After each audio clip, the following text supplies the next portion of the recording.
Devan, Pak Jayanta ini anak sahabat kakek yang sudah tiada 5 tahun lalu. Mereka tinggal di Malaysia dan sudah bertahun-tahun kakek tidak ketemu dengan mereka. Kebetulan Pak Jayanta liburan bersama keluarganya di Jerman waktu kakek menjalani pengobatan. Kamu tidak bertemu dengan mereka karena kamu pulang duluan. Tuan Surendra kembali menjelaskan siapa orang yang ikut bergabung dengan keluarganya agar Devan tahu mereka. Oh. Namun tanggapan Devan biasa saja. Bahkan ekspresinya datar saat melihat Pak Jayanta dan istrinya. Terlebih ketika melihat Aruna tersenyum. Ia sama sekali tak tersenyum. Bertahun-tahun lalu kakek dan ayahnya Pak Jayanta berjanji untuk menikahkan anak kami, tapi ibumu dan Pak Jayanta sudah punya pilihannya sendiri, makanya sekarang kakek mau menjodohkanmu dengan Aruna. Maaf kek. Aku juga sudah punya pilihanku sendiri. Jadi, aku tidak bisa menerima perjodohan ini, tegas Devan yang tidak peduli jika ucapannya mungkin membuat Pak Jayanta dan anaknya kecewa. Tuan Surendra dan Mama Jenar terkejut mendengar Devan sudah memiliki pilihannya sendiri sampai menolak langsung perjodohannya. Devan, apa kamu serius? Tanya Mama Jenar penasaran. Devan menoleh melihat ibunya. Aku serius, Ma. Jadi tolong berhenti menjodoh-jodohkan aku lagi. Aku benar-benar tidak suka. Wanita pilihanmu pasti wanita liar yang hanya menginginkan status keluarga kita. Dia mendekatimu karena kau seorang CEO. Kalau kamu bukan pemimpin perusahaan besar, perempuan itu mana mungkin mau bersamamu, Devan. Jadi tinggalkan wanita itu dan menikahlah dengan Aruna, tegas Tuan Surendra yang begitu percaya bahwa pilihannya lah yang terbaik. Devan tidak suka mendengar ucapan kakeknya hingga ia berdiri dari tempat duduknya lalu menoleh ke arah Tuan Surendra. Kakek memang tidak mudah percaya sama orang. Bahkan kakek tidak tahu siapa dia tapi sudah berprasangka buruk padanya. Kakek hanya percaya pada orang yang menurut kakek baik dan menganggap buruk orang yang belum kakek temui. Kakek juga begini saat Om Indra ingin menikah dengan Kiran. Bahkan saat Om Indra datang bersama Istari, kakek tidak mau mengakui cucu kakek sendiri. Indra yang ada di sana hanya diam saja dengan wajah tertunduk. Aku tidak akan menjadi pengecut seperti Om. Kalau kakek tidak suka padanya tidak masalah, tapi aku tidak akan meninggalkan pilihanku lalu menikah dengan orang yang tidak aku cintai. Devan beralih menatap Aruna. Nona Aruna, aku minta maaf karena harus jujur. Lebih baik begini daripada kamu menikah dengan pria yang tidak mencintaimu. Apalagi aku sudah menikahi wanita pilihanku. Semua orang terkejut. Terutama Tuan Surendra dan Mama Jenar. Tuan Surendra sampai berdiri dari tempatnya. Devan, apa kau sedang bercanda? Hah? Aku tidak bercanda, kek. Aku serius. Aku sudah menikahinya dan dia juga sedang mengandung, ungkap Devan yang membuat Mama Jenar syok sampai matanya terbelalak. Siapa wanita itu, Devan? Tanya Mama Jenar penasaran. Aku tidak akan mengatakannya sampai kakek berhenti berpikiran buruk pada orang lain. Kalau kakek mau menerima pilihanku tanpa memikirkan siapa dia, baru aku membawanya bertemu dengan kalian. Devan akhirnya pergi karena ia sudah cukup bicara di depan kakeknya. Devan! Teriak Mama Jenar. Devan tidak mendengarkan ibunya. Ia berjalan keluar tanpa menoleh sedikitpun. Tuan Surendra yang melihatnya memegang dadanya sembari duduk di tempatnya lagi. Nyonya Kumala, Indra dan Mama Jenar menghampiri Tuan Surendra dan Mama Jenar langsung memegang ayahnya. Pak Jayanta dan istrinya ikut berdiri lalu mereka menghampiri Tuan Surendra. Ayah baik-baik saja kan? Tanya Mama Jenar. Tuan Surendra tidak menjawab tapi ia mengangguk. Lalu Tuan Surendra menoleh ke arah Pak Jayanta. Maafkan sikap cucu saya. Biasanya dia tidak seperti itu. Dia selalu mendengarkan saya. Sepertinya dia sudah dipengaruhi oleh wanita itu. Dan melihat sikap cucu saya yang tiba-tiba berubah, buat saya tahu kalau wanita itu bukan wanita baik-baik. Tidak perlu merasa bersalah Tuan Surendra. Saya paham karena saya juga punya anak laki-laki yang usianya sama seperti Devan. Devan masih muda tapi dia cerdas. Jadi, kalau dia memang terperangkap dengan wanita yang tidak baik, dia pasti akan sadar secepatnya. Tuan Surendra tunggu saja. Cucu Anda pasti akan datang meminta maaf pada Anda karena sudah salah paham pada Anda. Pak Jayanta mencoba untuk membuat Tuan Surendra tenang sampai dia bicara panjang lebar. Ucapan Pak Jayanta pun berpengaruh untuk Tuan Surendra karena Tuan Surendra yang tadinya marah kini lebih tenang dibanding tadi. Akhirnya Tuan Surendra meminta Pak Jayanta untuk duduk kembali ke kursinya lalu mereka makan bersama. Setelah makan, Pak Jayanta bersama anak dan istrinya pamit duluan. Jenar, sahut Tuan Surendra saat Pak Jayanta sudah tidak ada di ruangan itu. Ya ayah. Kamu cari tahu siapa wanita yang bersama dengan anakmu. Kalau dia benar-benar menikahi wanita itu, kamu paksa dia cerai. Ayah tidak mau punya cucu menantu yang tidak punya tata krama. Apalagi kalau asal-usulnya tidak jelas. Wanita yang menjadi istri Devan harus wanita terhormat. Indra sudah cukup membuat ayah malu. Sekarang ayah tidak mau Devan membuat ayah malu. Dia satu-satunya harapan keluarga ini. Tuan Surendra memang tidak punya harapan lagi pada anak laki-lakinya karena Indra tidak pernah membuatnya bangga dalam segala hal. Harapannya hanyalah Devan hingga ia berusaha mati-matian untuk memberikan yang terbaik untuk Devan. Indra yang mendengarnya tersinggung dan tentu saja tidak senang tapi ia tidak berani menyahut dan hanya bisa diam di tempatnya. Anjani dan Nyonya Kumala yang ada di sana pun hanya bisa diam. Mereka tidak berani bicara saat Tuan Surendra marah. Sebab, ayah tenang saja. Aku akan cari tahu. Jadi jangan terlalu memikirkan Devan. Ayah pikirkan kondisi kesehatan ayah. Ayah tidak boleh stres dan tidak boleh emosi, ucap Jenar sembari mengusap punggung ayahnya agar tenang. Anjani dan Nyonya Kumala yang melihat Jenar, tentu saja tidak senang karena mereka mengira bahwa Jenar bersikap lembut pada Tuan Surendra hanya untuk mencari muka. Anjani pun tidak mau kalah. Ia berdiri dari tempatnya dan menghampiri ayahnya.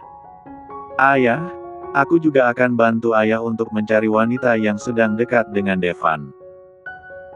Kalau sudah tahu tentang dia, aku akan langsung menjauhkannya dari Devan, ucap Anjani yang kini berdiri di samping ayahnya.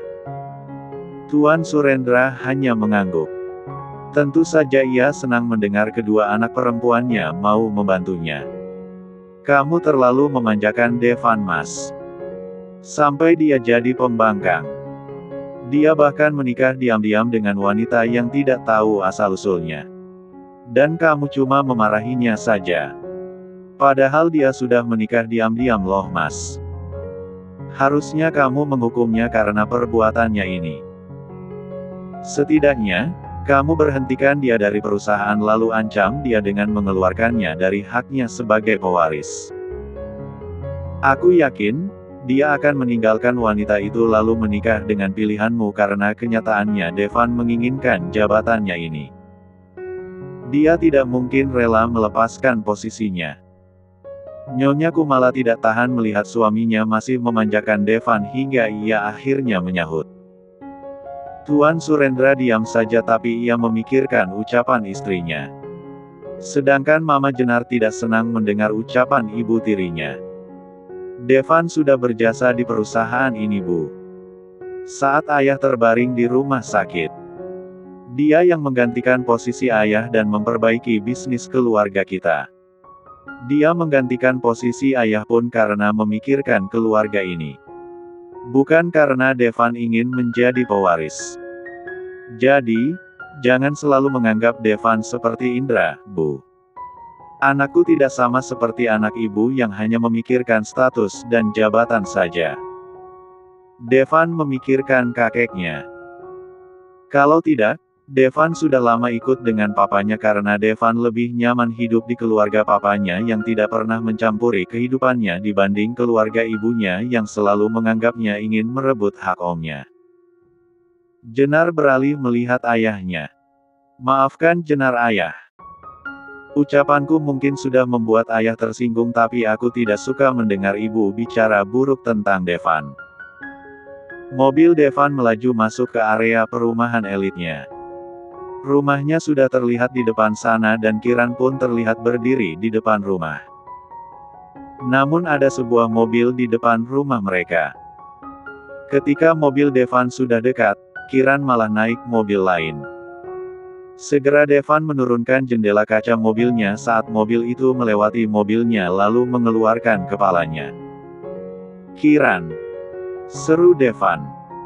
Kiran tidak mendengarnya hingga Devan memutar setir mobilnya dan mengejar mobil yang dinaiki Kiran. Ia menambah kecepatan mobilnya agar bisa melewati mobil di depan dan akhirnya ia berhasil. Dengan cepat, Devan menghadang mobil yang baru saja ia lewati dengan menghentikan mobilnya di depan mobil itu. Namun jarak mobilnya sedikit jauh dari mobil yang dinaiki Kiran hingga tak terlalu mengejutkan sang supir yang membawa Kiran. Meski begitu, Kiran kaget. Terlebih saat ia melihat Devan turun dari mobil. Kiran segera menurunkan kaca mobil untuk bisa melihat Devan yang datang menghampirinya. "Dev," panggil Kiran sembari melihat Devan yang kini berdiri di samping mobil. Raut wajah Devan terlihat dingin. "Kamu tidak bisa menunggu sebentar ya? Telat sedikit, kamu langsung naik mobil lain. Apa segitu tidak percayanya kamu padaku sampai memilih pergi dengan mobil lain? Apa di matamu aku pria yang tidak bisa menepati janji?" Kiran. "Kenapa kamu tidak bisa menungguku sebentar?" Devan marah-marah tapi ia tidak sampai berteriak di depan Kiran. Kiran yang melihat Devan marah-marah, tampak heran karena menurutnya ini hanya masalah kecil. Ia naik mobil lain pun karena sudah terlambat dan perawat yang membantunya mengambil nomor antrian pun sudah menghubunginya untuk datang segera ke klinik dokter kandungannya. "Aku sudah kirim pesan sama kamu kalau aku mau pergi duluan soalnya takut terlambat. Kalau terlambat, aku tidak bisa ketemu dokter hari ini. Kamu tahu sendiri dokter Dila punya banyak pasien Dev. Kita harus nunggu besok lagi kalau hari ini tidak jadi. Sedangkan aku pengen lihat USG-nya hari ini." Devan tidak menanggapi ucapan Kiran lagi. Ia beralih ke sang supir mobil yang hanya duduk diam di depan. "Pak, antarnya sampai di sini saja. Ini uangnya." "Baik." Devan kembali ke belakang dan ia langsung membuka pintu mobil untuk Kiran.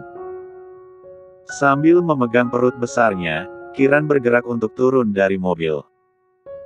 Gerakannya lambat hingga Devan berinisiatif menggendong Kiran. Kiran diam saja. Ia membiarkan Devan menggendongnya karena khawatir ia dan Devan akan berdebat lagi jika ia membantah. Devan berjalan ke arah mobilnya dan ia menurunkan Kiran di samping mobil lalu membuka pintu mobil untuk istrinya. "Masuklah." Kiran tidak segera naik ke mobil. Ia malah menoleh melihat Devan yang masih berdiri memegang pintu mobil. "Tadi malam aku minta kamu naik motor. Malah naik mobil." Entah kenapa Kiran ingin sekali naik motor. Seminggu lalu, ia sudah meminta Devan untuk membawa motornya tapi Devan menolak. Kiran tidak meminta lagi karena mengira bahwa itu hanya keinginan sesaat.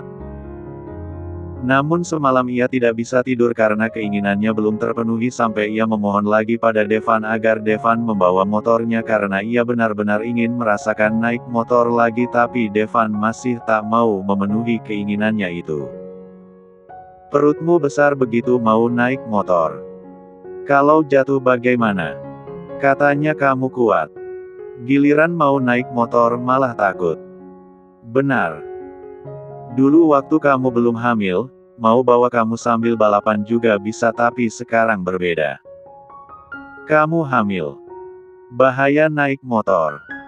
Nanti kalau kita ada jalan terus perutmu tiba-tiba sakit bagaimana? Terus kakimu tiba-tiba kram, bagaimana? Sudah. Jangan bawel. Sekarang naik saja ke mobil. Nanti kita terlambat. Akhirnya Kiran naik mobil. Disusul Devan kemudian. Mobil itu melaju pergi menuju klinik dokter. Sorry, tadi aku sampai marah-marah sama kamu. Lain kali kalau punya masalah di kantor, jangan lampiasinnya ke aku. Atau kalau capek banget, mendingan istirahat di rumah saja. Daripada kamu paksain diri buat temani aku. Ujung-ujungnya kamu menyalahkan aku, ucap Kiran melirik kesal ke arah Devan. Makanya aku minta maaf. Devan sangat kesal pada kakeknya lalu sampai rumah, ia malah melihat Kiran naik mobil lain. Padahal ia sudah berjanji untuk mengantar Kiran ke dokter. Terlebih selama ini Devan mengira bahwa Kiran tidak pernah mempercayainya. Kiran juga sering mengatakan bahwa ia pria yang suka ingkar janji. Oleh sebab itu, ia marah pada Kiran yang tidak menunggunya. Ia mengira Kiran masih menganggapnya pria ingkar janji. Kiran diam saja. Ia memalingkan wajahnya ke arah jendela. Devan berpikir bahwa Kiran marah padanya karena sikapnya tadi. Aku tidak dimaafkan nih. Kiran tidak menoleh. Ia malah menurunkan kaca mobilnya dan tetap memandang jalanan di luar sana. Devan membiarkannya tapi tangannya meraih tangan Kiran dan menggenggamnya sembari fokus menyetir. Kiran menoleh melihat tangannya yang sedang digenggam oleh Devan. Kiran sedang kesal. Ia tidak mau dipegang oleh Devan hingga ia menarik tangannya tapi Devan malah memasukkan jari-jarinya ke sela jari tangan Kiran.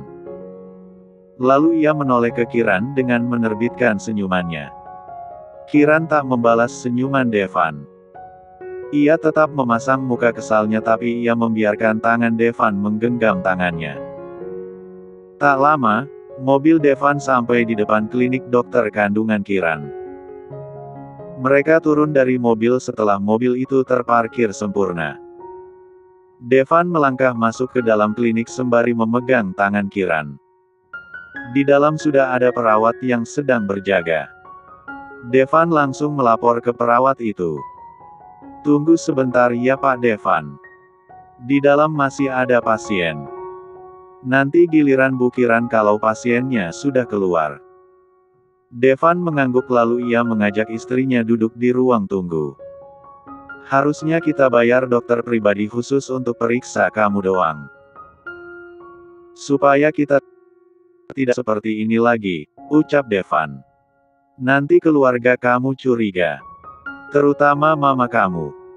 Dia selalu ngawasin kamu. Maksudku, dia selalu memperhatikan kamu. Kalau dia tahu kamu bayar dokter kandungan, pasti dia akan curiga. Jadi itu yang kamu khawatirkan? Tanya Devan. Kiran mengangguk. Mama tidak akan tahu. Bahkan aku bisa mengaturnya supaya tidak ada siapapun yang tahu tentang dokternya.